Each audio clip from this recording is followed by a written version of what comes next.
যেই দেশকে আমরা স্বাধীন করেছি, যেই দেশের মহিলাদেরকে ব্লাউজ পরতে দেওয়া হতো না, ব্লাউজ পরার জন্য তাদেরকে ট্যাক্স বসানো হতো, যে দেশের মহিলাদেরকে ওই জাল মাউদাতু সুইলাত বেইয়া জামবিন কুতিলাত, যেদিন জান্ত পুঁতে দেওয়া মেয়েগুলোকে জিজ্ঞেস করা হতো, বলো তো কি জন্য তোমাদেরকে হত্যা করা হয়েছে। আমার রামমোহন রায় যখন পাটনাতে গেলেন, কোরআনকে বললেন, আরে এই আয়াতটাকে বারবার পড়েছেন, ওই জাল মাউদাতু সুইলাত বেইয়া জামবিন কুতিলাত, বলো জান্ত পুঁতে দেওয়া মেয়েগুলোকে যেদিন জিজ্ঞেস করা হবে, বলো তোমাদেরকে কি জন্য হত্যা করা হয়েছিল। সেদিন রাজা রামমোহন রায় বলতে বাধ্য হয়েছিলেন, ওরে আমার তদানীন্তন বিদেশ মন্ত্রী আমাদের বাংলার এক কৃতি সন্তান ছিলেন প্রণব মুখার্জি। আমি 2008 সালে ওপেন লক্ষ লক্ষ জনতার সামনে বক্তৃতা করতে গিয়ে বলেছিলাম, নির্ভয়াকে যদি নিরাপত্তার সহিত ফিরিয়ে আনতে হয় তাহলে ধর্ষকের শাস্তি মৃত্যুদণ্ড চাই। যদি ধর্ষকের শাস্তি মৃত্যুদণ্ড হয় তো কেউ কাউকে আর ধর্ষণ করার সাহস পাবে? পাবে না। তাই আপনাদেরকে আমরা বলতে এসেছি, আমাদের কাছে অনেক ভালো ভালো জিনিস আছে, কিন্তু আমরা দিতে পারছি না, আমরা বুঝাতে পারছি না, আমরা লোককে আমাদের দিকে ডাকতে পারছি না। যদি আপনি ডাকেন কি হবে, যদি আপনি বুঝান কি হবে? হবে এটাই যে 2025 সালে এসে এসআইআর যে করা হচ্ছে, এখন তো সবাই জানেন এসআইআর, জানেন না? জানেন না? যুবকরা আমার সাথে কথা বলবে, যদি কথা বলেন বক্তৃতা লাইনে হবে, আর যদি কথা না বলেন তাহলে বক্তৃতা বেলাইনে হবে। এসআইআর এর নাম আপনারা শুনেছেন? শুনেছেন, আলহামদুলিল্লাহ। তো যুবকরা এরকম কথা বললেই তো সাহস পাবো। তো 2025 সালে এসে এসআইআর করতে গিয়ে নাকি মুসলমানদেরকে নাগরিকত্ব হারিয়ে বিদেশে পাঠানো হবে, এরকম একটা চক্রান্ত করা হচ্ছে। কিন্তু আপনারা শুনেছেন যে যারা মতুয়া আছে তারা আজকে অন্বেষণে বসেছে, শুনেছেন? শুনেছেন তো? মুসলমানরা অন্বেষণে কেউ বসেছে? এবং যেই ললিপপ ধরানোর চেষ্টা করছেন অমিত শাহ এবং মোদিজি আর আমাদের বিরোধী দলনেতা শুভেন্দু বাবু, হাইকোর্ট বলে দিয়েছে নাগরিকত্ব অত ললিপপ নয়, 25 টাকা দিয়ে ধরে নেবে আর চিকেনের মতো ছেড়ে ছেড়ে খাবে, এত সহজ কথা নয়। তাই আজকে মতুয়ারা গত 9 দিন ধরে রাস্তাতে বসে অন্বেষণ করছে, শরীর অসুস্থ হয়ে, কিডনি ফেল হয়ে, শরীর খারাপ হয়ে তাদেরকে হসপিটালে যেতে হচ্ছে। এবং রাত্রে যখন আমি ফিরছিলাম, আজকে আমি কলকাতা থেকে ফিরলাম, মেদিনীপুরে শুনেছেন যে 250 ঘর যাদের নাকি 2002 সালে নামটাম কিছু পাওয়া যাচ্ছে না, এবং আলহামদুলিল্লাহ ওই 250 ঘরের ভিতরে নাকি একটাও মুসলমান নয়। 250 ঘরের ভিতরে একটাও মুসলমান নয়। এখন পর্যন্ত এসআইআর এর জন্য যে ডকুমেন্টস গুলো চাওয়া হয়েছে, সেই ডকুমেন্টস গুলো আমাদের আছে না নেই? আছে তো, আলহামদুলিল্লাহ। তো সবাই একসাথে বলেছে আছে। আচ্ছা, দেশ যখন ভাগ হয়েছিল, পাকিস্তান আর ভারত হয়েছিল, তো পাকিস্তানে যাওয়ার স্বাধীনতা মুসলিমদের ছিল না হিন্দু ভাইদের ছিল? মুসলিম ভাইদের ছিল। তো যাদের পাকিস্তানে যাওয়ার কথা তারা চলে গেছে, আমরা যারা ভারতে থেকেছি, এবং এই ঘোষণা দিয়ে আমরা বলতে চাচ্ছি আজকে 78 বছর পর, যে যেই দেশকে স্বাধীন করার জন্য আমরা বুকের রক্ত ঢেলেছি, এই দেশ ছেড়ে যখন 1947 সালে যাইনি, 2025 সালেও যাব না। নারে তাকবীর। এবং আপনাকে আমি দিয়ে যাব এই তথ্যগুলো, যে যুবকরা শুনছেন না, এবং সোশ্যাল মিডিয়াতে অনেকগুলো ক্যামেরা লাগানো আছে। মা বোনরা কি ডিসপ্লের মাধ্যমে শুনছে নাকি? মা বোনেরা ডিসপ্লের মাধ্যমে শুনছেন, মা বোনদেরকে আমি সাহস দিয়ে যাব যে মা, আমাদেরকে আজকে ভয় দেখানোর চক্রান্ত। আরে কারো কাছে, অন্যদের কাছে চাঁদা চাইলে 10 টাকা 20 টাকা চাঁদা দেওয়া হয়, আর মুসলমানের মায়ের কাছে যখন নেতাজি চাঁদা চেয়েছে তখন শাহনওয়াজকে তার মা দান করেছে দেশের স্বাধীনতা অর্জনের জন্য। ইতিহাস জানেন না? শুধু আমরা বলতে পারিনি, আমরা মুখটা খুলিনি, কারণ সেই ইতিহাস আমাদেরকে পড়তে দেওয়া হয়নি। যখন এক ভরি সোনার দাম 1,30,000 টাকা হয়, তখন এই ভারতের অস্ত্র ভান্ডারকে ভরার জন্য উসমান আলী ভারতের অর্থ ও ভারতের অস্ত্র ভান্ডারকে মজবুত করার জন্য এদেশের প্রধানমন্ত্রীর হাতে 1 কিলো 100 কেজি 1000 কেজি নয় 5000 কেজি সোনা দিয়েছিলেন। কত কেজি বললাম? কত কেজি বললাম? 5000 কেজি সোনার দাম কত? রাতের অন্ধকারে 3 জন বসে আছে, একজনের 2 চোখই নাই, একজনের 2 পা নেই, আর একজনের বিড়ি খাওয়ার পয়সা নেই, মানে ফকির। তো যার 2 চোখ নেই সে বলছে আজকে আকাশে তারা কত উঠেছে জি। যার 2 পা নেই ও কইছে দিব শালাকে 2 লাখ, আর যার বিড়ি খাওয়ার পয়সা নেই কইছে মান নাবে যত লাগে আমি দেব। বুঝতে পারছেন না? তো 5000 কেজি সোনা, যার বর্তমান বাজার মূল্য প্রায় 6000 কোটি টাকা। কত বললাম? কত বললাম? দিচ্ছেন কে? উসমান আলী। কাকে দেওয়া হচ্ছে? ভারতের প্রধানমন্ত্রীর হাতে 1962 সালে দেওয়া হচ্ছে।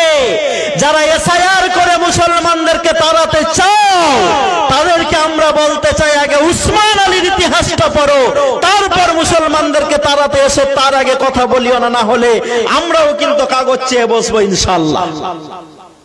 কাগজ চাওয়ার অধিকার আছে না নেই? আছে না নেই? এতদিন চাইছিল না, বিহারে কিন্তু লোকেরা কাগজ চাইতে লেগেছে। এবং বিহারের ডেপুটি সিএম, যাকে বলা হয় উপমুখ্যমন্ত্রী, তাই তো দেখছেন না সোশ্যাল মিডিয়াতে গোবর ছিটাচ্ছে। হ্যাঁ, তো রাখতে হবেই, কারণ গো ভক্তদের কাছে গোবর তো খাওয়ার জিনিস, ওটা থালাতে দিলে নাকি আনন্দ পায়, গায়ে ছিটালে তো রাগ হবেই। তো বিহারের মানুষ হিসাব চেয়েছে প্রথম দফায়, এবং আগামীকাল দ্বিতীয় দফা। আগামীকাল। আচ্ছা, এই কথাগুলো বলছি, ভয় লাগছে নাকি আপনাদের? হ্যাঁ, এই কথাগুলো শুনতে হবে না? হবে না? এবং আমি যে বক্তৃতা করছি এই বক্তৃতার 100% দায়িত্ব দায়ভার আমি হাবিবুল্লাহ আমার কাঁধে নিচ্ছি। এর জন্য জালসা কমিটিকে কৈফিয়ত দিতে হবে না, আর আপনারা তো মাশাআল্লাহ শ্রোতা, আপনাদের তো কোনো ব্যাপারই নেই। তাহলে 2025 সালে এসআইআর করার নাম করে যদি মুসলমানদেরকে কেউ ভারত থেকে তাড়ানোর স্বপ্ন দেখে, এই স্বপ্ন কি তাদের সফল হবে? হবে? আপনারা কি বলেন, হবে? তাহলে যেই কাগজগুলো আমাদের চাওয়া হয়েছে সেই কাগজগুলো আলহামদুলিল্লাহ আছে। এবং যারা এসআইআর করে মুসলমানদেরকে তাড়াতে চাইছো তাদেরকে আমি শুধু ইতিহাসটা পড়তে বলছি। কি পড়তে বলছি? ইতিহাস। মোদিজি কিন্তু ইতিহাস পড়ে না। পড়ে? আপনি এখন বলবেন না একটু পরে বলবেন? হ্যাঁ দিদি, অসুবিধা নেই, সব ঘরের লোক তো আমাদের। হ্যাঁ, উনাদের যা এজেন্ডা আমাদের তাই এজেন্ডা। মাওলানারা মোদির বিরুদ্ধে মুখ খুলেনি। মাহমুদ মাদানি, কি নাম বললাম? মাহমুদ মাদানি বলেছিলেন নামাজ রোজা হজ যাকাত যেমন মুসলমানদের জন্য ফরজ, তেমনি ইংরেজদের বিরুদ্ধে মুসলমানদের লড়াই করাও ফরজ। তাই স্বাধীনতার আগে পর্যন্ত আমি যেটুকু ইতিহাস পড়েছি, কোন মাওলানা চোখ ভরে বিছানাতে ঘুমাতে পারেননি। স্বাধীনতার পর থেকে আমার জাতির যারা কর্ণধার, যারা কান্ডারি, ডুবিছে মানুষ সন্তান মোর মার। কান্ডারি যাদের দায়িত্বে, যাদের কাঁধে দায়িত্ব ছিল, তারা দায়িত্বটা একটু ঢিলে ঢালা করে দিয়েছে। তাই আজকে মুসলমানদের এই দুরবস্থা হচ্ছে।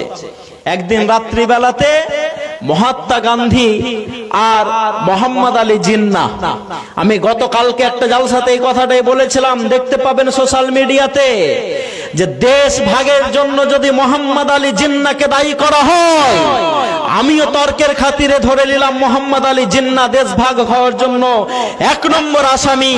কিন্তু আমার দেশের জওহরলাল নেহরু থেকে শুরু করে আমার দেশের মহাত্মা গান্ধীরা সেদিন কি করছিলেন, কেন দেশটা ভাগ করতে দিয়েছিলেন, এই প্রশ্ন আমাদের উঠার অধিকার আছে না নেই? যদি দেশটা ভাগ না হতো তাহলে মুসলমানদেরকে ভারতবর্ষে সংখ্যালঘু কেউ বলতে পারতো? পারত? 26 কোটি আর 16 কোটিতে কত হয়? 26 আর 16তে কত? রাত্রে একটু আমি কম শুনি, কত? 42। আর আমরা বর্তমান ভারতে কত? এই দেখো, এটাও জানে না। হাজি, যাদের 40 বছরে বিয়ে হয়, 5 বছর হানিমুন করে, তারপরে কষ্ট মষ্ট করে একটা হয়, দ্বিতীয়র বালা আর হালে জল পাই না, তারাই নাকি বেরিয়ে যাচ্ছে। আর আমাদের যারা 22 বছরে বিয়ে হয়, 42-52 পর্যন্ত চলতে থাকে, কার কয়টা ছেলে নাম জিজ্ঞেস করলে কয়ে যে দেখে কইতে হবে, ওর ঠিক তো মনে নেই। তারপরেও আমরা নাকি এই টুং টুং করতে আছে, বাড়ছে না। এটা একটা মুসলমানদেরকে দাবিয়ে রাখার একটা পরিকল্পনা। তো এই দিকের 16 আর এই দিকের 26 যদি যোগ হয়ে যেত, মুসলমানদেরকে কেউ ভারতে সংখ্যালঘু বলতে পারত না। তো যারা যাওয়ার চলে গেছে, স্বাধীনতার সেদিন মাওলানা আবুল কালাম আজাদের বক্তৃতাটা শুনবেন, তিনি কান্না করতে করতে দিল্লির জামে মসজিদের সিঁড়িতে দাঁড়িয়ে বলেছিলেন, এই মুসলমানো, তুম কাহা যা রহে হো, जहां तुम्हारे औलाद, जहां तुम्हारे बाप दादा अजदादे, जहां पे तुम्हारे कुतुब मीनार है, लाल किला है, ताजमहल है, इनको छोड़ के तुम कहां जा रहे हो? हे मुसलमानरा, তোমরা 1000 বছর ধরে ভারতবর্ষকে শাসন করেছো, পাট করে 1000 বছর, এবং এককভাবে 700 বছর। কোথায় পুটলি নিয়ে তোমরা পাকিস্তানে চলে যাচ্ছ? সেদিন মাওলানা আবুল কালাম আজাদের বক্তৃতা শুনে পুটলিটাকে নামিয়ে রেখে মুসলমানরা বলেছিল, যেই দেশকে আমরা স্বাধীন করেছি, যেই দেশের মহিলাদেরকে ব্লাউজ পরতে দেওয়া হতো না, ব্লাউজ পরার জন্য তাদেরকে ট্যাক্স বসানো হতো, যে দেশের মহিলাদেরকে ওই জাল মাউদাতু সুইলাত বেইয়া জামবিন কুতিলাত, যেদিন জান্ত পুঁতে দেওয়া মেয়েগুলোকে জিজ্ঞেস করা হতো, বলো তো কি জন্য তোমাদেরকে হত্যা করা হয়েছে? আমার রামমোহন রায় যখন পাটনাতে গেলেন, কোরআনকে পড়লেন, আর এই আয়াতটাকে বারবার পড়েছেন, ওই জাল মাউদাতু সুইলাত বেইয়া জামবিন কুতিলাত, বলো জান্ত পুঁতে দেওয়া মেয়েগুলোকে যেদিন জিজ্ঞেস করা হবে, বলো তোমাদেরকে কি জন্য হত্যা করা হয়েছিল? সেদিন রাজা রামমোহন রায় বলতে বাধ্য হয়েছিলেন, ওরে আমাদের ভিতরে যে সতীদাহ প্রথা আছে, জান্ত পুড়িয়ে দেওয়ার যে কালো কুসংস্কার প্রথা আছে, এই প্রথাকে তুলে দিতে হবে। এই মুসলমানরা ভারতের মহিলাদেরকে ব্লাউজ পরার স্বাধীনতা দিয়েছিল, এই ভারতের মুসলমানরা রাজা রামমোহন রায়কে পিছন থেকে সাপোর্ট করে সতীদাহ প্রথাকে তুলে দেওয়ার ব্যবস্থা করেছিল। সেই মুসলমানরা সেদিন যদি পাকিস্তান না চলে যেত, ভারতবর্ষে মুসলমানরা আজকে সংখ্যালঘু হতো না। আর আইডেন্টিটি ক্রাইসিস আজকে আমাদেরকে যেভাবে ভুগতে হচ্ছে, এইভাবে আমাদেরকে ভুগতে হতো না। তারপরেও আপনাদেরকে আমি আশার আলো দিয়ে যাচ্ছি, এবং আপনাদেরকে এত বড় আমি আশার আলো দিয়ে যাচ্ছি, কথাটা যদি আমি হাবিবুল্লাহ আমার হয়, তাহলে আমি অ্যারেস্ট হয়ে যেতাম। কিন্তু কথাটা যেহেতু আমার নয়, কথাটা হচ্ছে পৃথিবী নিয়ে যারা গবেষণা করেন, বড় বড় মনীষী, তাদের কথা, যে আগামী 2050 সাল হতে হতে আর মাত্র 25 বছরের ভিতরে, 2050 সাল হতে হতে 25 বছরের ভিতরে পৃথিবীর মাটিতে যেই জাতিটা সব থেকে বেশি শক্তিশালী হিসাবে আত্মপ্রকাশ করবে, যেই ধর্মটা সব থেকে বেশি শক্তিশালী হিসাবে আত্মপ্রকাশ করবে, সেটা হচ্ছে ইসলাম। নারে তাকবীর। তো কই আমাদেরকে যে মেরে দেওয়া হচ্ছে, আমাদেরকে জেলে পুঁতে দেওয়া হচ্ছে কি হচ্ছে না? আমাদেরকে অ্যারেস্ট করা হচ্ছে কি হচ্ছে না? আমাদের বাড়ি ঘরকে বুলডোজার দিয়ে ভেঙে দেওয়া হচ্ছে কি হচ্ছে না? আরে হচ্ছে, এটা হওয়ারই কথা। কারণ মুমিন তার বাড়ি ঘর এবং জীবনের সওদা করেছে কার সঙ্গে? আল্লাহর সঙ্গে। এমনি বলে দিলাম, কোরআন বলছে, ইন্নাল্লাহা আশতারা মিনাল মুমিনিনা আনফুসাহুম ওয়া আমওয়ালাহুম বিআন্না লাহুমুল জান্নাহ। আল্লাহ রাব্বুল আলামিন বলছেন, নিশ্চয় মুমিনের জান এবং মাল। কটা জিনিস? দুটো জিনিস। আচ্ছা, আপনারা এত জোরে কথা বলছেন কেন? এখানে ইশারাই বলতে হবে। একটুখানি টাকা উঠবে, আমি বলবো 5 মিনিট, টাকার কথা অসুবিধা নেই। তো আল্লাহ কিসের বিনিময়ে জান আর মালকে কিনেছেন? কি দিব বলেছেন? কি দিব বলেছেন? আচ্ছা জান্নাত কে কে চান না? তাড়াতাড়ি হাত তুলেন তো, তাড়াতাড়ি হাত তুলেন। জান্নাত কে কে চান না? এই তো আলহামদুলিল্লাহ, শ্রোতারা তো খুবই অ্যাক্টিভ, শ্রোতারা তো আলহামদুলিল্লাহ খুবই অ্যাক্টিভ। হ্যাঁ, আমাকে সেদিন একটা জালসাতে রাত্রি 12:40 চাপিয়েছে। আমি জালসাতে গেলে দুটা শর্ত করি, যে আমাকে একটা কাঠের চেয়ার দিতে হবে আর টাইম দিতে হবে 9টা থেকে 11টার ভিতরে। আমাকে সেদিন 12:40 চাপিয়েছে। তো আমি বললাম প্রথমে উঠে যে একজন লোক বলছে আমার স্ত্রী ডেলিভারি করতে গিয়ে ডেলিভারি হতে গিয়ে মারা গেছে, মাওলানা সাহেব 10,000 টাকা দিচ্ছি, দোয়া করে দেন। দোয়া করে দিলেন। আর একটা লোক দাঁড়িয়ে উঠে বলছেন আমার আব্বাও ডেলিভারি হতে গিয়ে মারা গেছে, 10,000 টাকা দিচ্ছি, দোয়া করে দেন। কোন পুরুষ মানুষ ডেলিভারি হতে গিয়ে মারা যায়? তো শ্রোতাদেরকে দেখলাম যে আপনারা ঠিক আছেন কিনা। তা আলহামদুলিল্লাহ এখন পর্যন্ত ঠিক আছেন। তাহলে জান্নাত কে কে যেতে চান না? আলহামদুলিল্লাহ, শ্রোতা খুব ভালো আছে, অল্প হতে পারে কিন্তু ভালো আছে। তাহলে আমরা সবাই কি যেতে চাই? কি যেতে চাই? জান্নাত যেতে চাই। তো আমাদের জান আর মালকে তো আল্লাহ কিনেই নিয়েছেন। তো কি বলে, উত্তরপ্রদেশের যোগীজি যদি আমাদের বাড়িকে ভেঙে দেই তো খুবই চিন্তার কথা। কি চিন্তার কথা নয়, কিন্তু সংবিধানটাকে আমরা স্মরণ করিয়ে দিতে চাই ইনশাআল্লাহ। সংবিধান আমরা তাকে স্মরণ করিয়ে দিতে চাই। ইতিহাস তো ওনারা পড়েন না। আমি তো বলি যে ইতিহাস মোদিজিও পড়েন না, তার সঙ্গী সাথীরাও পড়েন না। পড়েন? অমিত শাহ একটা বক্তৃতায় বলছেন না যে SIR 2002 হয়েছে, 2035 হয়েছে, 2070 হয়েছে। হ্যাঁ বলছেন না? হ্যাঁ, তো ইতিহাস তো ওনারা পড়েন না। আমি হাবিবুল্লাহ, আমি MA ফ্রম ক্যালকাটা ইউনিভার্সিটি। তো আমার ক্লাসমেট থাকবে কি থাকবে না? আমি ইউনিভার্সিটি থেকে পাস করে এসেছি, কদিন আগে PhD এন্ট্রান্স পরীক্ষা দিলাম, তো আমার ক্লাসমেট থাকবে না? কি আমার নাম হাবিবুল্লাহ, এবার চেষ্টা করছি আমার নামের আগে যদি একটা ডক্টর লাগানো যায় তো ভালো লাগবে, কারণ স্কুল চালাচ্ছি তো এখন। তাহলে লোকের কাছে একটা ওয়েট বাড়বে। যদি আলহামদুলিল্লাহ পরিচিতি আছে আপনাদের দোয়াতে, তা আমি তো চাইছি। তো আমার ক্লাসমেট আছে কি নেই? তো মোদিজি যেই সময়তে 8 পাস ছেলে খুঁজে পাওয়া যেত না, সে সময়তে MA পাস করে চা বিক্রি করছেন। হ্যাঁ, কি ম্যাটার অফ জোকস নয়, হাসির কথা নয়? যে সময়তে 8 পাস ছেলেকে ডেকে ডেকে চাকরি দেওয়া হচ্ছে, ওই সময়তে তিনি MA পাস করে চা বিক্রি করছেন। আবার এমন একটা স্টেশনে বসে চা বিক্রি করছেন, রেলওয়ে ডিপার্টমেন্ট বলছে ওই সালে ওই স্টেশনটাই হয়নি। হ্যাঁ, যদি আমার মাওলানারা মসজিদে মসজিদে এই কথাগুলো বলতো বা বলে, তাহলে আমাদের সাহস বাড়বে না? বাড়বে না? কি বলেন, বাড়বে না? বাড়বে না? বাড়বে, এবং অন্যায়ের প্রতিবাদ করতে হবে। আমি মতুয়া ভাইদের কাছে যাব এবং তাদের পাশে দাঁড়াবো ইনশাআল্লাহ। আপনাদেরকে দাঁড়াতে হবে না? হবে না? এবং দাঁড়াবো ইনশাআল্লাহ। যেই কথাটি বলছিলাম, যেই কথাটি আমার নয়, 2050 সাল হতে হতে পৃথিবীর মাটিতে যেই ধর্মটা সব থেকে শক্তিশালী হিসাবে আত্মপ্রকাশ করতে চলেছে, সেটার নাম কি? সেটার নাম কি? তো সিরিয়াতে তো আমাদেরকে মেরে দিয়েছো, ইরাকে আমাদেরকে ধ্বংস করে দিয়েছো, আফগানিস্তানে আমাদের উপরে বোমা ফেলেছো, আর এই রকম ভাবে আমাদেরকে শেষ করতে আছো। কি ব্যাপার? কি ব্যাপার? কেন এটা হচ্ছে? আপনাকে আমি ভাবতে বলছি মুসলমান, ইসলাম বিজয়ী হবেই হবে। হয় আপনাকে নিয়ে হবে, না হয় আপনাকে ছাড়া হবে। আল্লাহর কাছে দোয়া করুন, বলুন আল্লাহ আমাকে দিয়েই তুমি এই কাজটা করিয়ে দাও। আমিন বলবেন না? আমিন। এই দোয়া আমাদেরকে করতে হবে।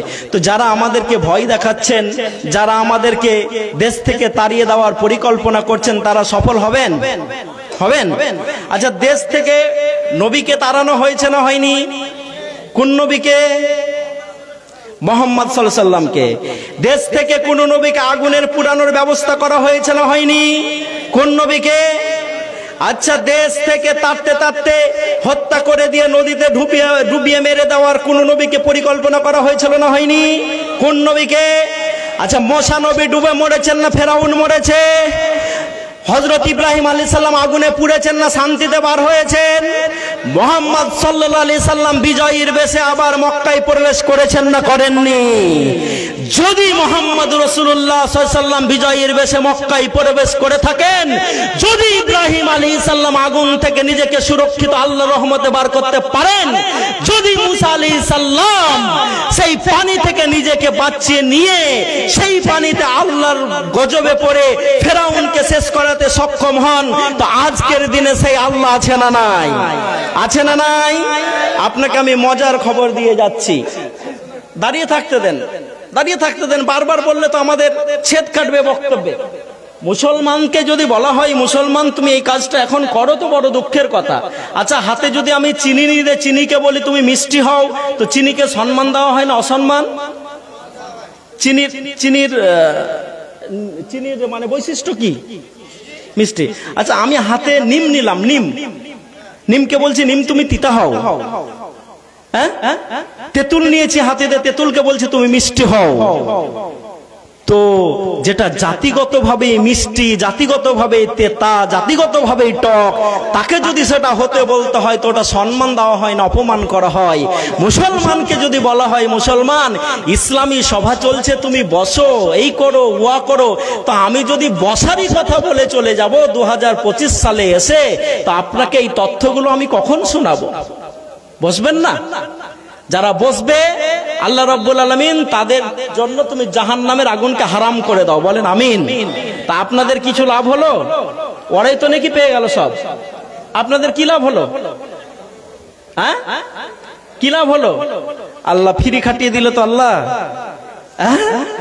লম্বা কথা আছে, আমি অত বেশি বলতে যাব না। আল্লাহ কাউকে ফ্রিতে খাটায় না, খাটাই আবার ফ্রিতে খাটায় খাওয়ায়ও না, ফ্রিতে খাওয়াইও না। একজন মহিলার বাচ্চা হলো, আমি বলছি না কোরআন বলছে, একজন মহিলার বাচ্চা হলো, বাচ্চা হওয়ার পর মহিলা আল্লাহকে বলছেন আল্লাহ খাবো কি, খাবো কি? তা আল্লাহ বলছেন তোমার পাশে ওটা কি? বললে এটা তো হচ্ছে একটা শুকনো ঠনঠনে খেজুর গাছ। তা আল্লাহর পক্ষ থেকে তাকে আদেশ আসছে তুমি গাছটাকে নাড়া দাও। তো ওই মহিলা বলছেন আল্লাহ এখনই আমার বাচ্চা হলো, প্রসব যন্ত্রণা, আমি ছটফট করছি, গাছটাকে আমি কি করে নাড়া দেব? আল্লাহ বললেন তুমি দাও, চেষ্টা করো। যখন ওই গাছটাকে ধরে নাড়া দেওয়ার চেষ্টা করেছেন মারিয়াম আলাইহিস সালাম, তখন ওই গাছ থেকে কি পড়তে শুরু করেছে? কি পড়ছে? খেজুর। তো আল্লাহ ফ্রিতে কাউকে খাটাই না। মা হাজেরাকে বারবার দৌড়া করাচ্ছেন এদিক থেকে সেদিক, এদিক থেকে সেদিক। তারপরে ইসলামে ইসমাইলের পায়ের গুতা লেগে কি ফেটে উঠছে? আলহামদুলিল্লাহ, খুবই আপনারা সজাগ শ্রোতা। কি পানি? কি পানি? জমজম। কেন জমজম? অনেক লম্বা কথা। আরবিতে কোন জিনিসকে যদি দাঁড়াতে বলা হয় তো জমজম মানে দাঁড়া দাঁড়া দাঁড়া। তো যখন পানি ফেটে উঠতে শুরু করেছে তো হাজেরা আলাইহিস সালাম বলছে দাঁড়া দাঁড়া দাঁড়া, পানিটা স্টপ হও স্টপ হও, মানে ঘেরার চেষ্টা করেছে। তো ওই জমজম পানি তৈরি হয়েছে। তো আর কিন্তু কেউ কাউকে বসতে বলবেন না, আমিও বলবো না ইনশাআল্লাহ। আমি এবার কয়েকটা জিনিস আপনাদেরকে দেখাবো, আমি দেখানোর জন্য নিয়ে এসেছি। আর নিজেদের ভিতরে কথা বলবেন না। যদি টাকা দিতে হয় চুপি চুপি দিবেন, যদি টাকা দিতে হয় চুপি চুপি দিবেন। পরে দোয়া করে দেবো ইনশাআল্লাহ। এবং আপনাদের প্রধান বক্তা জনাব মাওলানা আব্দুস সবুর উমরি সাহেব, বিখ্যাত বক্তা, বাংলা বিহার আসামের বিখ্যাত বক্তা, উনি এসেই আছেন। তার সঙ্গে কথা বলে আমরা এসেছি, আপনাদেরকে আশ্বস্ত করছি কেউ পালাবেন না। তো ভাইরা আমার, বন্ধুরা আমার, যেই কথাটি আমি বলছিলাম যে আপনাদেরকে কিছু খুশির খবর আমি দিয়ে যাচ্ছি। যে খুশির খবরগুলো দিচ্ছি এগুলো দরকার আছে না নাই? পৃথিবীর সব থেকে শক্তিশালী দেশের একজন শক্তিশালী প্রেসিডেন্ট, নাম তার ডোনাল্ড ট্রাম্প। নাম শুনেছেন? শুনেছেন? আলহামদুলিল্লাহ, সবাই শুনেছেন। তো ডোনাল্ড ট্রাম্প কদিন আগে বক্তৃতা দিতে গিয়ে বলছেন আমাদের দেশে ঈশ্বরকে ফিরিয়ে আনতে হবে। কাকে ফিরিয়ে আনতে হবে? ঈশ্বরকে, মানে কাকে? আল্লাহকে ফিরিয়ে আনতে হবে। কেন কেন কেন? কারণ হচ্ছে এই যে আমাদের দেশের নৈতিক শিক্ষা নষ্ট হয়ে গেছে। তাই একজন মেয়ে একজন পুরুষের সঙ্গে 10 মাস কাটার পর 10 দিন কাটার পর আর তার সঙ্গে ঘর সংসার করে না। ওই জন্য কোন টাকার বাপ, কোন টাকার ছেলে, কোন টাকার মেয়ে আমেরিকাতে খুঁজে পাওয়া যায় না। তাই ওরা কি করে, বছরের একটা দিন করে ফাদার্স ডে, একটা দিন করে মাদার্স ডে। মনে থাকবে, একটা দিন করে ফাদার্স ডে মানে বাবার দিন, আর একটা দিন করে মাদার্স ডে মায়ের দিন। মানে সেদিন তার নিজের মায়ের কাছে সেই বাচ্চাটা যাবে, সেই দিন সেই বাচ্চাটা তার নিজের বাপের কাছে যাবে। একসঙ্গে 10টা বাচ্চা মানুষ হচ্ছে, সবার তো নিজের নিজের আপনা আপনা তো মা আছেই, তাই তারা করে। ইসলাম আমাদেরকে কত সুন্দর শিখিয়ে দিয়েছে দেখেন, প্রতিদিন আমরা আমাদের নিজের মায়ের সঙ্গে থাকি না, থাকি না, দেখা হয় না, হয় না। তাহলে আমাদের প্রতিদিন মাদার্স ডে হয় না, হয় না? আর রসুলকে যে জিজ্ঞেস করছেন, রসুল আমার কাছ থেকে সব থেকে বেশি ভালো হক পাওয়ার অধিকারী কে? আল্লাহ রসুলকে বলছেন উম্মুকা উম্মুকা উম্মুকা, 3 বার তোমার মা, তোমার মা, তোমার মা, তারপর আবুকা, তারপরে তোমার বাপ। তাহলে বাপের সঙ্গে আমরা দিন কাটাই, মায়ের সঙ্গে আমরা দিন কাটাই। তো ইসলাম যেটা 1400 বছর আগে শিখিয়ে দিয়েছে, সেটা পৃথিবীর সব থেকে সভ্য জাতি আজকে বলছে ঈশ্বরকে আমাদেরকে আমেরিকাতে ফিরিয়ে আনতে হবে। ঈশ্বরকে আপনারা ফিরিয়ে আনতে পারবেন কি পারবেন না সেটা আলাদা কথা, কিন্তু 2001 সালের ওয়ার্ল্ড ট্রেড সেন্টার ভাঙার পর যখন আপনারা ঘোষণা করেছিলেন যে ইসলামের বিরুদ্ধে আমরা যুদ্ধ ঘোষণা করব, তাই তো আপনারা ইরাককে জ্বালিয়ে দিয়েছেন, ইরাককে পুড়িয়ে দিয়েছেন, ইরাককে শেষ করে দিয়েছেন। সেখানকার 6 বছরের আব্দুল্লাহ হাতে যখন একটা বল ব্যাট নিয়ে রাস্তাতে বেরিয়ে খেলতে শুরু করেছে, তখন আপনারা উপর থেকে বোমা ফেলে আব্দুল্লাহকে মেরে দিয়েছেন। বাবা শহীদ হয়েছে, মা শহীদ হয়েছে, 6 বছরের আব্দুল্লাহ শহীদ হয়েছে। দাদু একাই ওই লাশটাকে তুলে নিয়ে গোরস্থানে দাঁড়িয়ে যখন আল্লাহকে বলছেন, আল্লাহ দেখো আমার 6 বছরের আব্দুল্লাহর একটু ভুল ছিল না, হাতে একটা বল আর ব্যাট নিয়ে রাস্তায় খেলতে বেরিয়েছে আল্লাহ, আর উপর থেকে আমেরিকার সেনাবাহিনীরা আবার বোমা ফেলে আমার 6 বছরের আব্দুল্লাহকে মেরে দিয়েছে। দেখো আমি গোরস্থানে এসে আমার আব্দুল্লাহর জন্য তোমাকে বিচার দিলাম। দাদু যখন এই বিচার দেই, আবার উপর থেকে বোমা ফেলে সেই দাদুকে মেরে দেওয়া হয়। যারা ইসলামের বিরুদ্ধে যুদ্ধ করব করব বলে নিজেদেরকে একত্রিত করেছিল, প্রায় কয়েকটি দেশকে ন্যাটোর নামে একত্রিত করে মুসলমান দেশগুলোর উপরে বম ফেলে ফেলে মুসলমান দেশগুলোকে নষ্ট করে দেওয়ার পরিকল্পনা করেছিল। আজ 2025 সালে 24 বছর পর আল্লাহ রাব্বুল আলামিন সেই আমেরিকার সব থেকে বড় সিটি নিউ ইয়র্ক সিটির মেয়র করে দিয়েছে মুসলমান। নারে তাকবীর। কি নাম তার? যে বলতে পারবে তাকে কলমটা দেব, পিছন থেকে নয় সামনে থেকে বলতে হবে। একটা কলম দেব। আসিফ ভাইয়ের মতো জ্ঞানী ছেলে আছে, তখন তো বলতে পারবেই। আপনারা কেউ বলতে পারবেন? পারবেন? আচ্ছা, শাহরুখ খানের একটা সিনেমা দেখেছেন, মাই নেম ইজ খান? হ্যাঁ, কি নেটে দেখে বললেন নাকি? মোবাইল দেখে নয়? তা আসুন আপনাকে আমি একটা পেন দিই, আসুন। কি নাম আপনার? সেলিম শেখ। কোথায় বাড়ি? শিবনগর। আলহামদুলিল্লাহ। জোহরান মামদানি। শাহরুখ খানের একটা সিনেমা দেখেছেন, মাই নেম ইজ খান? দেখেছেন? বলে কেমন মৌলভী সাহেব নিয়ে এসছো জি, দাড়িও নেই, সিনেমার কথা বলছে। শাহরুখ খানের সিনেমা মাই নেম ইজ খানে কোরআন মাজিদের একটা আয়াতকে বিশ্বের কাছে পৌঁছে দেওয়া হয়েছে, সেটা হচ্ছে এই মান কাতালা নাফসান বিগাইরি নাফসিন আও ফাসাদা ফিল আরদ। বলে না মুসলমানরা সন্ত্রাসবাদী? কথায় কথায় বলে না? বলে না? আরে মুসলমানেরা তো সন্ত্রাসবাদী, এটা অনেক পরের কথা। মুসলমানরা কাউকে বিনা দোষে একচর মারতে পারে, কারো সম্পত্তি চুরি করতে পারে। তো মেম্বারেরা যে পায়খানা চুরি করে খেয়ে নিছে জি, হ্যাঁ? কই মেম্বার? সালাউদ্দিন ভাই নাকি? হ্যাঁ, দেখেন কি বলছে সব। আমি কিন্তু বলিনি, ওরা বলছে। হ্যাঁ, কথায় কথায় একটা। আলহামদুলিল্লাহ, আমি সবকে চিনি। সালাউদ্দিন ভাই বলেন, আমাদের আলাউদ্দিন দাদা বলেন, তারপর ইউসুফ ভাই কোথায় গেছে? ইউসুফ ভাই সামনে গেছে নাকি? কই ইউসুফ ভাই কোথায়? ওই তো হাত তুলেছে। আচ্ছা, আলহামদুলিল্লাহ, আমি সবকে চিনি। হ্যাঁ, আপনারা আমাকে না চিনতে পারেন, আমি সবকে চিনি। হ্যাঁ, আর যখন আদায় করব না, তো সাইফুদ্দিন মাওলানার মতন করে করব, হাত ধরে রেখে দেবো, এত টাকা না দিলে ছেড়ে দেবো না। হ্যাঁ, এমনি এমনি নাকি হ্যাঁ ফিরির বক্তা নিবেন। আমার সঙ্গে যখন কন্ট্যাক্ট করছে, আলিপুরদুয়ারের একটা জালসা থেকে কন্ট্যাক্ট করছে, মেরাজ রব্বানি সাহেব আসছেন, মিরাজ রব্বানি সাহেব মুম্বাই থেকে। তা আমাকে বলছেন আপনাকে কত দিতে হবে, ওরা অনেক টাকা দেয়। তো ভেবেছে যে আমি 50,000 টাকা বলবো।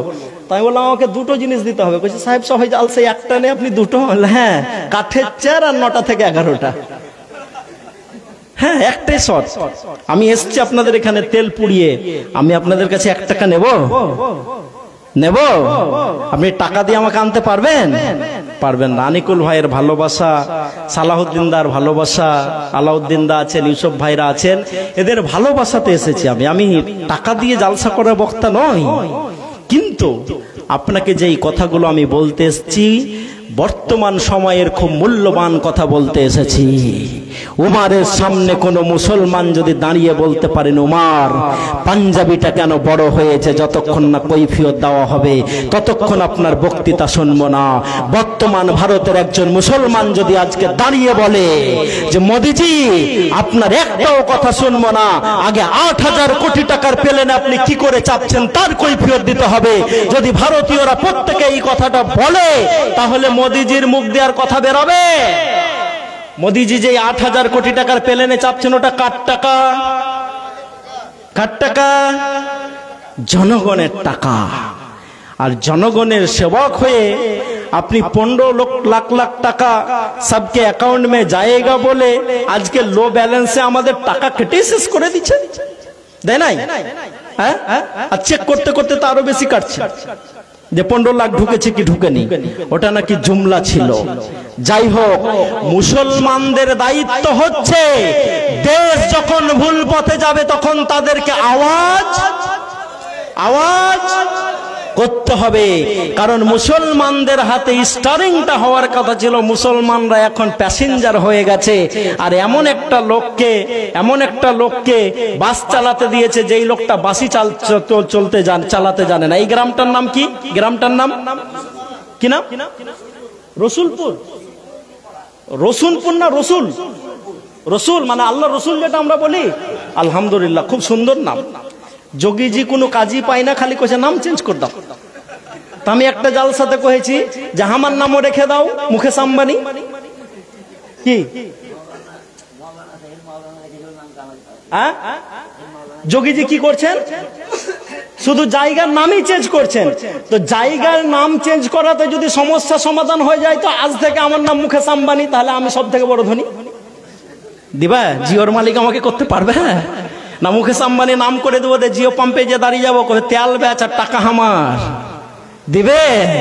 হ্যাঁ, তো উনি শুধু নামই চেঞ্জ করে যাচ্ছেন। তো রসুলপুরে একটা লোক টোটো চালাচ্ছে, আপনি যাবেন এখান থেকে এনটিপিসি, আর যেই লোকটা টোটো চালাচ্ছেন সেই লোকটা মদ খেয়ে মাতাল হয়ে আছে। আচ্ছা, কে ওই টোটোতে চাপবে? তাহলে এই চাপবে মনে হয়, একটু সোজা লাগছে। চাপবে জি? না, সোজাটাও চাপবে না। তো টোটোওয়ালা যদি মাতাল হয়, গাড়ি চালাতে অক্ষম হয়, এই ভেবে এইটুকু আমরা যেতে ভয় করি, তাহলে দেশ এমন একটা লোকের হাতে দিয়ে দিলাম যার হাতে 2002 সালের গুজরাটের রক্ত লেগে আছে, আমরা এখনো কেউ নজরই ঘুরাচ্ছি না। হ্যাঁ, কেউ নজরই ঘুরাচ্ছি না আমরা। আর মুসলমানরা আমরা নিজেদের ভিতরে এখনো, সেদিন শুনলাম এইখানে গোহাল বাড়িতে নাকি তাবলিগ জামাত আর আহলে হাদিসের ভিতরে মোনাজারা হয়েছে। আমি সেদিন ফোন করে লাউড স্পিকারে গাল দিয়েছিলাম, কারণ যিনি মোনাজারা করতে আসেন তিনি কোনো সমস্যায় পড়লে আমাকে ফোন করেন, হাবিবুল্লাহ ভাই এটা হয়েছে। আমি ফোনটা করে বললাম দেন লাউড স্পিকার, আমি গাল দিচ্ছি ওই লোককে। কারণ মুসলমানদের এখন মোনাজারা করার দিন নেই, মুসলমানদের এখন একতা হওয়ার দিন। কি হওয়ার দিন? একতা হওয়ার দিন। কেউ যদি তাবলিগ জামাত করছে তো তোমারা তো কি অসুবিধা হচ্ছে? কই, তুমি তো মসজিদের মেম্বারে দাঁড়িয়ে একবারও খুতবা দিয়ে বলতে পারো না যে তৃণমূল করা যাবে না? কই, মসজিদের মেম্বারে দাঁড়িয়ে তো একবারও বলতে পারো না যে বিজেপি করা যাবে না, একবারও বলতে পারো না যে কংগ্রেস করা যাবে না, একবারও বলতে পারো না যে সিপিএম করা যাবে না। বলতে পারে? মুশরিক বানিয়ে দিয়েছে আমাদের আজকের সমাজের নেতাগুলোকে। যেই জাতি একাত্মবাদের দিক দিয়ে কারো সঙ্গে কনসিডার করে না, করে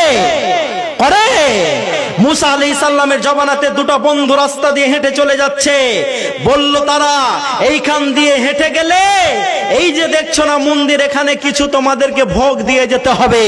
বন্ধুদ্বয় বলল আমাদের কাছে দেওয়ার মতো কিছু নেই। তখন তারা তাকে অফার দেয়, একটা মাছি মেরে তোমরা এই দেবতার নামে উৎসর্গ করে দাও। তখন একজন বন্ধু মাছি মেরে দেবতার নামে উৎসর্গ করে দিল। আরেকজনকে যখন বলা হয়েছে, সে বলেছে না, আমি তোমার দেবতার নামে কিছু উৎসর্গ করতে পারি না। সেই লোকটাকে ধরে সেখানে হত্যা করে দেওয়া হয়েছে। রাসূল বলছেন যে এই লোকটাকে হত্যা করা হয়েছে সে হচ্ছে জান্নাতি, নারে তাকবীর। আর যেই লোকটা মাছি তাকে প্রসাদ হিসাবে দিয়ে দিয়েছে খুশি করার জন্য, সে হচ্ছে জাহান্নামী। আজকে আমাদের নেতাদেরকে মণ্ডপে মণ্ডপে পাঠিয়ে মুশরিক করে দেওয়া হয়েছে। হ্যাঁ, মুশরিক করে দেওয়া হয়েছে। কিন্তু আমার মাওলানারা কেউ কথা বলছেন না। কেন বলছেন না? তারও একটা কারণ আছে। কারণটা যদি বলি তো আপনারা ফের এখন বলবেন হাবিবুল্লাহ তুমি মঞ্চ থেকে নেমে যাও। সবাই বুঝে গেছে। তাই আসুন বন্ধু, আপনাদেরকে আমরা বলতে এসেছি, বুক ভরা ব্যথা, এই ব্যথা নিয়ে আপনাদেরকে আমি বলতে এসেছি। এসআইআরের নাম করে স্বাধীনতার ৭৮ বছর পর যদি মুসলমানদেরকে কেউ দেশ থেকে তাড়িয়ে দেওয়ার পরিকল্পনা করে, তা আমি তো বলতে চাই মোদিজির মতো যে একটু ইতিহাস পড়তে হবে। কি পড়তে হবে? কি পড়তে হবে? একটা ছোট্ট শুধু ইতিহাস আপনাদের বলে যাই। আমাদের কাছে কেউ যদি সাহায্য চাই তো আমরা টাকা দিই না। তো নেতাজি দেশকে স্বাধীনতা দেওয়ার জন্য একজন মায়ের কাছে চাঁদা চাইছেন, আর মা তাকে কি দিচ্ছেন জানেন চাঁদা হিসাবে? একটা সুঠামদেহী সুন্দর ছেলে। কি দিচ্ছেন? সুন্দর ছেলে। ছেলেকে দিয়ে দিতে পারে মা? মৃত্যুর মুখে ঠেলে দিতে পারে? চারটিখানি কথা। দেশের প্রতি যদি ভালোবাসা না থাকে এই কাজ কোনো মা করতে পারে? একমাত্র ইসলাম জাননেওয়ালারাই করতে পারে। আর যারা জানে না, যারা আজকে রাষ্ট্রীয় ক্ষমতাতে বসে আছেন, আমি প্রমাণ নিয়ে এসেছি হাবিবুল্লাহ, নামটা বলছি না, তারপরে থেকে বলছি, they did not participate in any activities movement from 1925 to 1947। একটা দল যারা 1925 সাল থেকে 1947 সাল পর্যন্ত দেশের স্বাধীনতা করার জন্য বিন্দু পরিমাণ ব্রিটিশদের বিপক্ষে অস্ত্র ধরেনি, তারা যদি আমাদের কাছ থেকে দেশকে ভালোবাসি কিনা তার সার্টিফিকেট দেখতে চাই, দেখাবো না? দেখাবো না। বরঞ্চ তাদেরকে আমরা বলতে চাই, শাহনওয়াজের সেই জীবনীটা পড়ে নিন মোদিজি। কার জীবনী? আপনি তো ইতিহাস পড়েন না। আমাদেরকে আপনি কদিন আগে তালাক শিখাতে এসেছিলেন। কি শিখাচ্ছিলেন? তালাক। তো আমরা কিভাবে তালাক দিব, এই তালাকের সিস্টেমটা কোরআন হাদিসে আছে না নেই? আছে না নেই? এটা 2000 কি বলে 1450 বছর আগে থেকে এখন পর্যন্ত আমাদের কাছে তো মজুদ আছে। কিন্তু আপনার কাছে ওই সিস্টেমটা জানা নেই বলে গুজরাটে একজন মহিলাকে আপনি ছেড়ে চলে এসেছেন, এখনো তালাক দেননি। নামটা বলতে পারবেন? মঞ্চ থেকে বলবেন না? এই তো বলেছেন, আলহামদুলিল্লাহ। কে বলেছেন? আমাদের আনিকুলদা বলেছেন, যশোদা বেন ভাই প্যাটেল, তাই তো? যশোদা বেনকে আপনি গুজরাটে ছেড়ে চলে এলেন একাকী, আর এখানে মুসলমান মহিলাদের আপনি অধিকারের কথা বলছেন। আমার বোন যারা আমার বক্তৃতা শুনছো তাদেরকে আমি বলবো যে তোমরা সুন্দর করে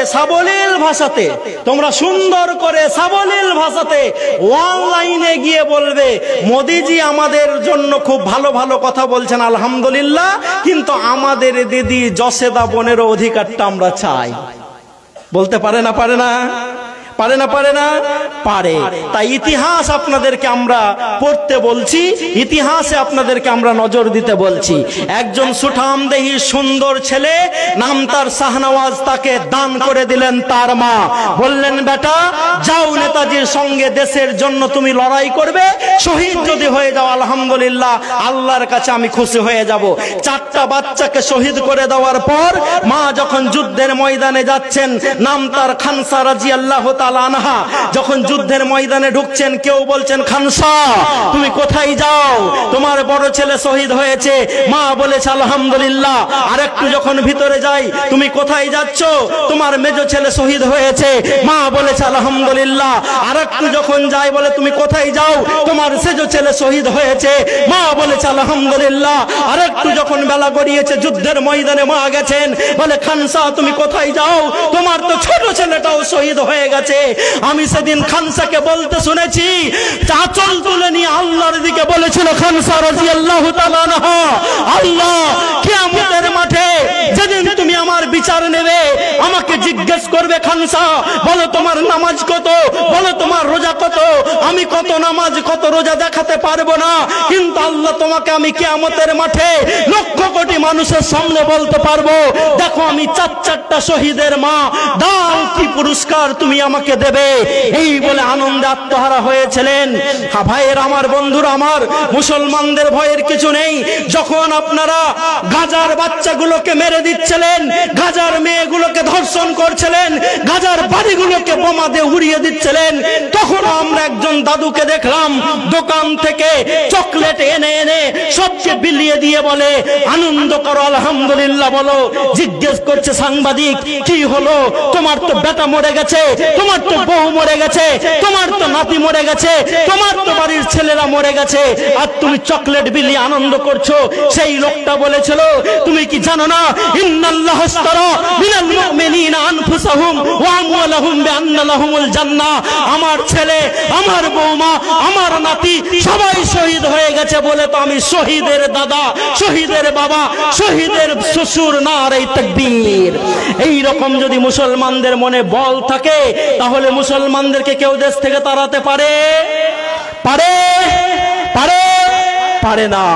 তাই আপনাদেরকে আমরা ইতিহাস পড়তে বলে এসেছি। শাহনওয়াজকে দান করে দিয়েছিল মা। শাহনওয়াজ এত ভালো কাজ পারত, নেতাজি তাকে নিয়ে গিয়ে তার আজাদ হিন্দ ফৌজের মেজর করেছিলেন। কি করেছিলেন? আজাদ হিন্দ ফৌজের মেজর করেছিলেন। আমি মজার খবরটা এখনো আপনাদেরকে দিইনি, এবার মজার খবরটা দেওয়ার জন্য আপনাদেরকে বলছি।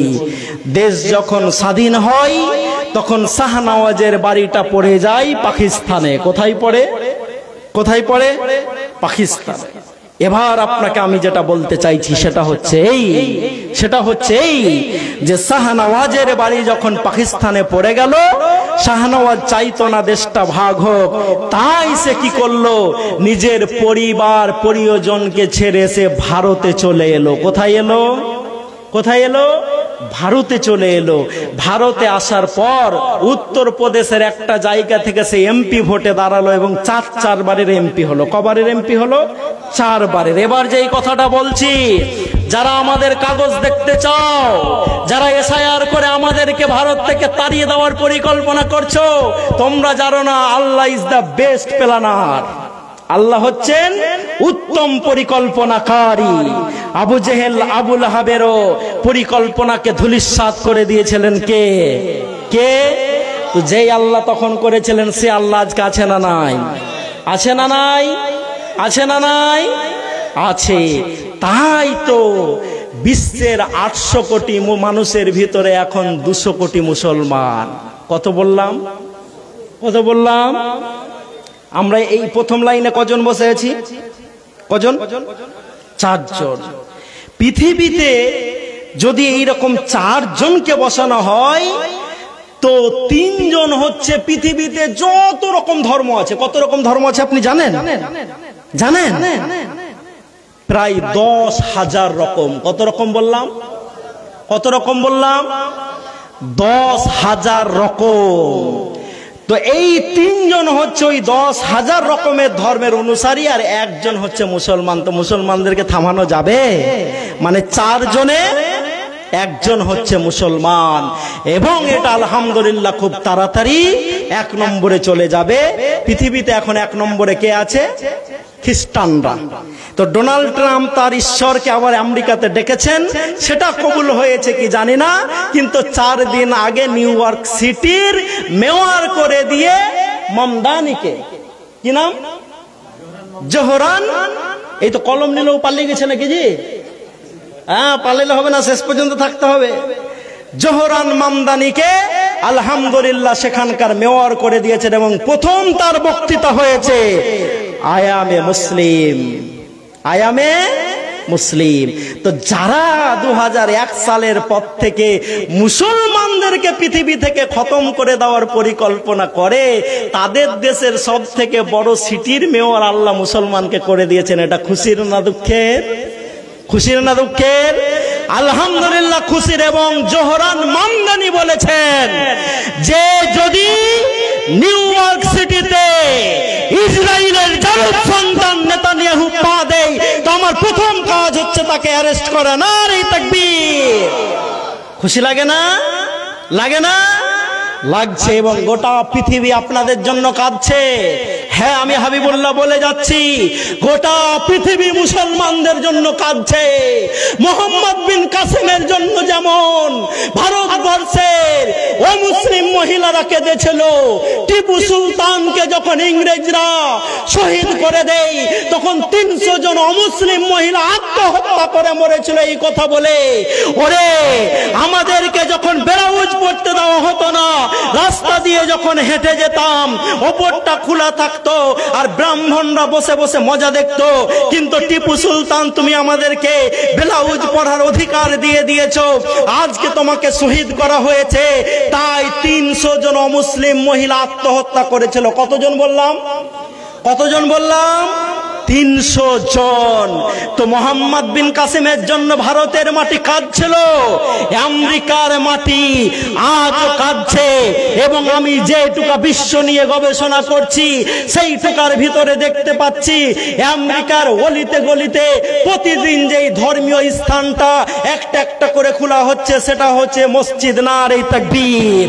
এবং সেখানকার 17 থেকে 37 বছরের যুবকরা সব থেকে যেই ধর্মটা বেশি গ্রহণ করছে সেটা হচ্ছে ইসলাম নারে তাকবীর। 17 বছর থেকে 37 বছরের তরুণ তরুণী যুবকেরা যেই ধর্মটা সব থেকে বেশি গ্রহণ করছে সেটা হচ্ছে ইসলাম নারে তাকবীর। সুতরাং যারা আমাদেরকে মেরে দিতে চাও তোমরা তো জানো না, কারণ ইসলাম জিন্দা হতা হ্যায় হর কারবালা কে বাদ। 2001 সালের ওয়ার্ল্ড ট্রেড সেন্টার ভাঙার পরে যখন বুশ বলেছিল আমরা যুদ্ধ করব ইসলামের বিরুদ্ধে, কোরআনের বিরুদ্ধে, মুসলমানের বিরুদ্ধে, তখন তো সেখানকার লোকেরা বলেছিল what is Islam, what is Quran, who is Muhammad রাসূলুল্লাহ সাল্লাল্লাহু আলাইহি সাল্লাম। তখন তারা নাম রাখতে শুরু করেছে বাচ্চাদের। এবং ইংল্যান্ড সহ আমেরিকার সব থেকে বাচ্চাদের প্রিয় নাম হচ্ছে মোহাম্মদ। কি নাম? কি নাম? আমার নাম হচ্ছে মোহাম্মদ হাবিবুল্লাহ। আমরাকে কেউ জিজ্ঞেস করলে আমরা ছোট করে বলি এমডি হাবিবুল্লাহ, বলি না? বলি না? ওটা বলতে শরম লাগছে নাকি মোহাম্মদ হাবিবুল্লাহটা? হ্যাঁ।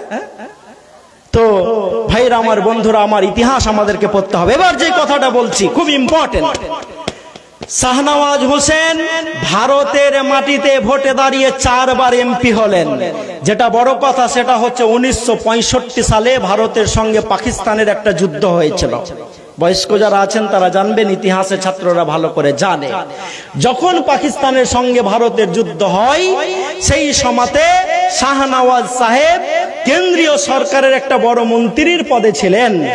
এই যুদ্ধ চলাকালীন পাকিস্তানের সঙ্গে যখন ভারতের যুদ্ধ চলছে, এমত অবস্থায় পাকিস্তানের সেনাবাহিনীর বড় পদে একজন বসছেন, নাম তার হচ্ছে মাহমুদ হোসেন। নামটা মনে থাকবে? কি নাম? মাহমুদ হোসেন। মাহমুদ হোসেন সম্পর্কে হচ্ছে শাহনওয়াজের ছেলে, শাহনওয়াজের ছেলে। যুদ্ধ চলতে চলতে মাহমুদ পাকিস্তানে মারা গেল। মারা যাওয়ার যখন খবর এলো, কিছু বলবেন? কমিটির পক্ষ থেকে ঘোষণা আছে, বাইরের কোনো মানুষ খেতে থাকলে খাবারের ব্যবস্থা আছে। বাইরের কোনো মানুষ এসে থাকেন আর খাওয়ার দরকার আছে, তো কমিটির পক্ষ থেকে খাওয়ারের ব্যবস্থা আছে, খেয়ে আসতে পারেন। বাহ, আলহামদুলিল্লাহ, খুবই ভালো কথা তো। যাদের খাওয়ার আছে খাবেন, কিন্তু আমার মনে হয় না যে এখন কেউ উঠে যাবে। দেখা যাক কজন যাই। হ্যাঁ, যান, খেয়ে আসুন, খুব ভালো অফার এসছে। হ্যাঁ, কুয়েত বলে একটা দেশ আছে, আমেরিকা যখন তাদের উপরে অর্থনৈতিক নিষেধাজ্ঞা চাপালো, বললো কোন জাতিকে তোমরা এইসব ভয় দেখাচ্ছ যারা 1 মাস রোজা করে কাটিয়ে দিতে পারে? হ্যাঁ, আজকে পৃথিবীতে সব থেকে কোন দেশের টাকার দাম বেশি? কুয়েত। কুয়েতের টাকার দাম সব থেকে বেশি, প্রায় মনে হয় এখন ওদের 1 টাকার আমাদের মনে হয় 285-90 এরকম হয়ে যেতে পারে। হ্যাঁ, 1 টাকা দিলে সারাদিন খাটিয়ে দিবে আপনাকে। হ্যাঁ হ্যাঁ, আল্লাহর হয়ে যান, আল্লাহর হয়ে যান। খন্দকের যুদ্ধে সাহাবীরা খেতে পাচ্ছেন না, আল্লাহ রাসূলকে বলছেন, আল্লাহ রাসূল আমরা খেতে পাই না, এত কষ্ট গেছে। ছোট বাচ্চারা কান্নাকাটি করেছে, গড়াগড়ি করেছে, মাটিতে লুটালুটি করছে, মা খেতে দাও, বাবা খেতে দাও। আল্লাহ রাসূলকে সাহাবীরা বললেন, আল্লাহ রাসূল আমরা খেতে পাইনি। আল্লাহ রাসূল বললেন, তোমরা খেতে পাওনি? বলে, না আল্লাহ রাসূল আমরা খেতে পাইনি। কোন নবী বলছেন? সুবহানাল্লাহ। কোন নবী বলছেন? যাকে এই অপশনটাও দেওয়া হয়েছিল যে আপনি কি চান আপনার সামনে দেখা ওই উহুদ পাহাড়টাকে সোনা করে দিন? কে বলছেন? আল্লাহ। সেই নবীকে সাহাবী বলছেন, আল্লাহ রাসূল আমি খেতে পাইনি, খাবার হতো না। আল্লাহ রাসূল নিজের কাপড়টাকে উঠালেন, উঠার পর দেখিয়ে বললেন, দেখো আমিও মুহাম্মদ সাল্লাল্লাহু আলাইহি সাল্লাম কয়েকদিন যাবত খেতে পাইনি, পাথর বেঁধে রেখেছি। কেন রেখেছি জানো? কেন রেখেছি জানো? যাতে করে আমার পেটটা ভিতরে ঢুকে না গিয়ে আমার পিঠটা কুজা না হয়ে যায়। মা ফাতেমা খেতে পাইনি, সবে আবি তালিবে আল্লাহ রাসূল উসমান গনিকে রিচেস্ট পারসন অফ মক্কা, মক্কার ভিতরে সবথেকে ধনী বললে বলা যায়। আল্লাহ রাসূল তার দিকে দেখছেন আর চোখের পানি ফেলছেন, বলছেন, উসমান তুমি শুধু বলেছো আশহাদু আল্লা ইলাহা ইল্লাল্লাহ ওয়া আশহাদু আন্না মুহাম্মাদুর রাসূলুল্লাহ, তাই আজকে গাছের পাতা তোমাকে খেতে হচ্ছে। গাছের পাতা ছালগুলো খেয়ে খেয়ে মুসলমানদেরকে থাকতে হয়েছে। তারপরে ইসলাম থেকে সরে আসেনি। যেই রাসূল পেটে দেখালেন 3খানা পাথর, যেই সাহাবীরা বললেন আল্লাহ রাসূল খেতে পাইনি, সেই সাহাবীরা যখন আল্লাহর হয়ে গেছে, সেইখানকার লোকেরা যখন আল্লাহর হয়ে গেছে, তখন কয়েক বছরের ভিতরে আল্লাহ তাদেরকে এত টাকা দিয়েছে যে সকাল বেলাতে যখন পোঁটা ফেলতো মুসলমানরা রেশমের রুমাল এরকম করে ধরে পোঁটা ফেলত। জানেন? জানেন না? জানেন না? মক্কার মাটিতে, আরবের মাটিতে এখন যাকাত নেওয়ার মতো কোন লোক আছে? আছে। 125 কিলোমিটার লম্বা একটা সোনার খনি বেরিয়েছে। কত কিলোমিটার লম্বা বললাম? 125 কিলোমিটার। আল্লাহর হয়ে যান, যদি আপনি আল্লাহর হয়ে যান তো মোদিও আপনাকে দেখে ভয় করবে ইনশাল্লাহ। করবে কি করবে না? করবে। যেহেতু আমাকে টাইম দেওয়া হয়েছে 1 ঘন্টা, আমি 1 ঘন্টা 2 মিনিট বলেই ফেলেছি, শুধু ইম্পর্টেন্ট কথাটা বলবো, তারপর চটচট করে কেউ যদি কিছু দেন নেব, না হলে মাওলানাকে আপনারা মঞ্চে নিয়ে এসে হাজির করুন। কারণ আমার মার্চ মাস পর্যন্ত একটাও দিন ফাঁকা আছে বলে আমার জানা নেই। হতেও পারে যে ডায়েরি লেখেন তিনি বলতে পারবেন যে ফাঁকা আছে কিনা। আজকেই আমি আনিকুল ভাইকে বলছিলাম যে 2027 সালের অক্টোবর মাসের বুকিং নিচ্ছে আমার কাছে। হ্যাঁ, ফ্রির বক্তা তো। 2027 সালের অক্টোবর মাসের ধরলে কতদিন হয়? হ্যাঁ, তো যেহেতু আমাদেরকে অনেক বলতে হয়, আর আলহামদুলিল্লাহ আল্লাহ যদি আমাকে বাঁচিয়ে রাখে এরকম ভাবেই বলবো ইনশাল্লাহ। কারণ মুসলমানদের মুখটা বন্ধ হয়েছে বলেই কেউ 20,000 কোটি টাকার ভিস্তাতে চেপে 10 লক্ষ টাকা দামের বুট পড়ছে আর স্যুট পড়ছে। পড়ে নাই? কে পড়ছে? কে পড়ছে? কে পড়ছে? কাদের টাকা? তাহলে আমাদের কথা বলার অধিকার আছে না নেই? তাহলে আপনি আমাদেরকে এনআরসি, এনপিআর, এনএসআই এর নাম করে এত ব্যস্ত করে দেবেন যে আমরা ওই সব ভুলে যাব? না, ভুলবো না। আমাদের বিশ্বাস আছে এই জমিনটা আল্লাহর, এই জমিনে যে সেই ততদিনই থাকতে পারে যতদিন আল্লাহ এটাকে কবুল করে রেখেছে। আমরা কেউ দেশ ছেড়ে পালিয়ে যাই নি এবং পালাবো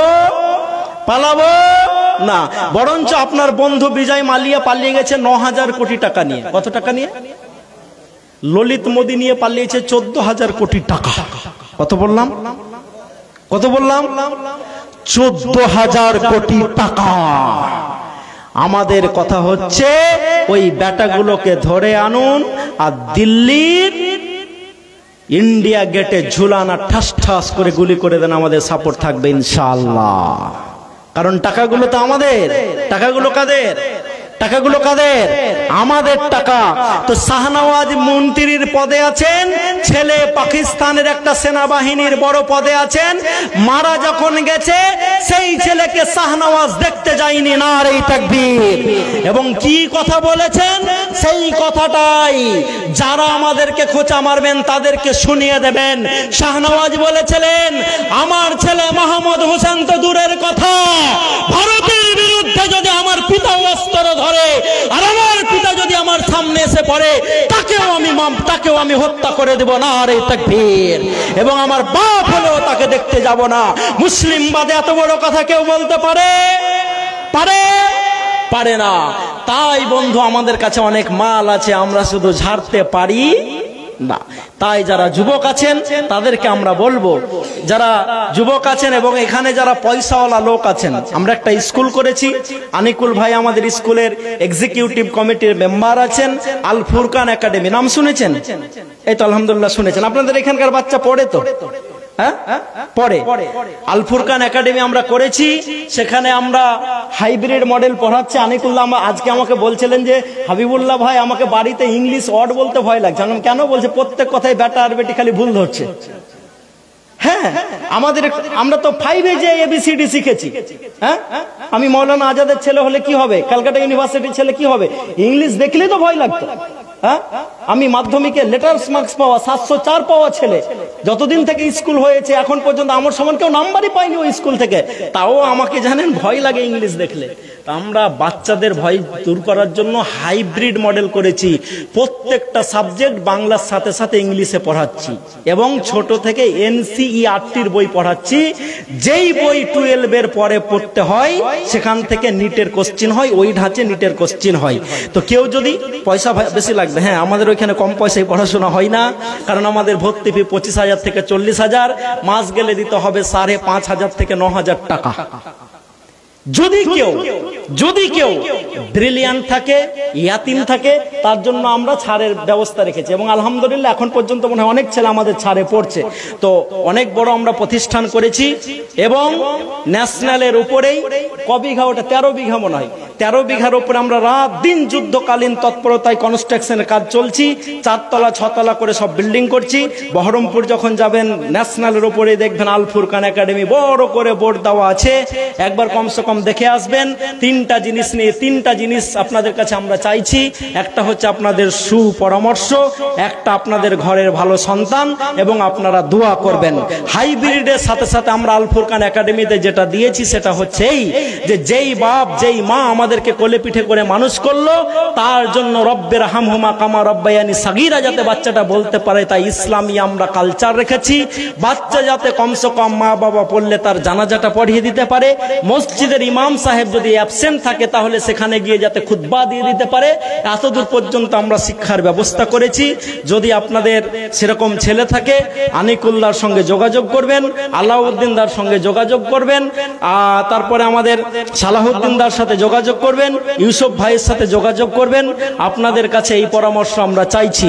পরিশেষে যেহেতু মসজিদের জালসা একটু আদায় করতে হয়, তো ঝটঝট করে বলে দেন 1 লাখ টাকা করে কে দেবেন? 1 লাখ টাকা করে ফটাফট। হ্যাঁ বলেন কে দিবেন? না আদায় আগে হয়ে গেছে না কম চাইতে হবে? একটু বলে দেন না, আশপাশ থেকে বললে ভালো হয়। কত করে চাইবো বলেন? 10,000 করে চাইবো তো 10,000 করে বলে দেন ঝটঝট। মানে আমরা বেশি বলে বলে অভ্যস্ত। তো সাইফুদ্দিন আপনারা চিনতেন, মৌলানা সাইফুদ্দিন সাহেব মনিরামপুরের, তো ধুলিয়ে নিয়ে গেছি, তো মারোয়ারিদেরকে ফোন দিচ্ছে আর 7,000 টাকা করে নিচ্ছে। আমি বললাম কি ব্যাপার এত টাকা নিচ্ছেন? বলছে আর মেলেই টাকা যে হাইবুল্লাহ বুঝবে না, কম টাকা নিলে আর আসবেও না। এই তো আলহামদুলিল্লাহ, নারে তাকবীর। প্রথমেই জি, হ্যাঁ প্রথমে আসেন, এখানে আসেন, দেখা তো হয় ঘরের মানুষ, একবার হাত তো মিলে এখানে সবারই সামনে। হ্যাঁ উনি এই কথাটি বলতেন, সালাউদ্দিন ভাইয়ের হাত আমি রেখেছি ফের ধরে, 15,000 না দিলে দিব না খো ছেড়ে। আলহামদুলিল্লাহ, আল্লাহু আকবার। 15,000ই রাজি হয়ে গেছে। চাইতাম না, যেহেতু মসজিদ আপনার আমাদের করতে হবে, তো 15,000 হয়ে গেছে আলহামদুলিল্লাহ। আর কে? 10,000-এর পার্টি। 15,000 চাইবো না, 10,000-এর পার্টি পিছন থেকে। আলহামদুলিল্লাহ, 3 কুইন্টাল রডের দাম কিন্তু অনেক। লিখছেন, কেউ লিখছেন, লিখে নেন। বেনামিতে 3 কুইন্টাল রড দিয়েছে, আলহামদুলিল্লাহ, আল্লাহ দানকে কবুল করে, বলেন আমিন। আচ্ছা 10,000-এর পার্টি আর কে আছে? 10,000-এর পার্টি বক্তা নিয়ে আসেন, কমিটিকে বলছি মাওলানা আব্দুল সবুরকে নিয়ে আসেন, মাওলানা টাইম অনেক শেষে। বলছি 10,000-এর পার্টি কটা বাজছে? 11:15টা। ও আচ্ছা, আমি তো পরের ঘড়ি চেয়ে আজকে বক্তব্য দিতে লেগেছি। আমার ঘড়ি এসে এখানে দেখছি যে চলেই না। হ্যাঁ, দামি ঘড়ি বলে না, একজনকে ভালো করতে দিলাম, ও কি করেছে বুঝতেই পারলাম না, তো দেখছি চলে না। তো আমি আনিকুল্লাহকে বললাম যে আপনার ঘড়িটা দিবেন, মানে হাতে ঘড়ি থাকলে একটু দেখতে সুবিধা, চাওয়া ঘড়ি, অসুবিধা নেই। তো বক্তা সাহেবও চলে এসছেন, 10,000 করে দেওয়ার মতো লোক আলহামদুলিল্লাহ এখানে অনেকেই আছেন। 2 জন 3 জন ফাটাফাট